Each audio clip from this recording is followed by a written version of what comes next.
ನಮಸ್ಕಾರ. Coffee with news ವಿಶೇಷ ಕಾರ್ಯಕ್ರಮಕ್ಕೆ ಸ್ವಾಗತ. ನಾನು ನೀತಿ ವೇಣುಗೌಡ. ವೀಕ್ಷಕರೇ, ರಾಜ್ಯದ ಪ್ರಮುಖ ಸುದ್ದಿ ಪತ್ರಿಕೆಗಳಲ್ಲಿ ಯಾವೆಲ್ಲ ಪ್ರಮುಖ ಮಾಹಿತಿಗಳಿದೆ ಇದೆಲ್ಲವನ್ನ ಈ ಅರ್ಧ ಗಂಟೆಯಲ್ಲಿ ನಿಮ್ಮ ಮುಂದೆ ಇಡ್ತಾ ಹೋಗ್ತೀವಿ. ಆದರೆ ಅದಕ್ಕಿಂತ ಮುಂಚೆ ಈ ಕ್ಷಣದ ಹೆಡ್ಲೈನ್ಸ್.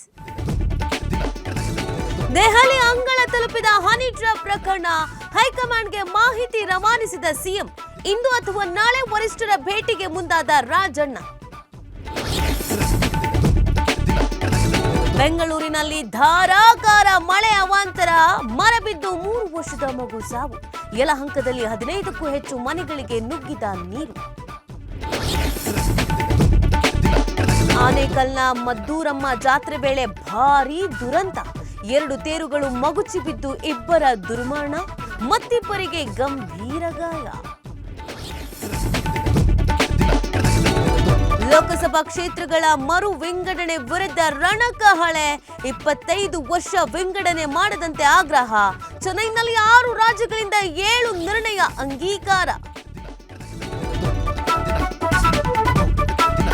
18ನೇ ಆವೃತ್ತಿಯ ಐಪಿಎಲ್ನಲ್ಲಿ ಆರ್ಸಿಬಿ ರಾಯಲ್ ಎಂಟ್ರಿ. ಮೊದಲ ಪಂದ್ಯದಲ್ಲೇ ಕೆಕೆಆರ್ ವಿರುದ್ಧ ಗೆಲುವು, ಅಭಿಮಾನಿಗಳಲ್ಲಿ ಸಂಭ್ರಮ.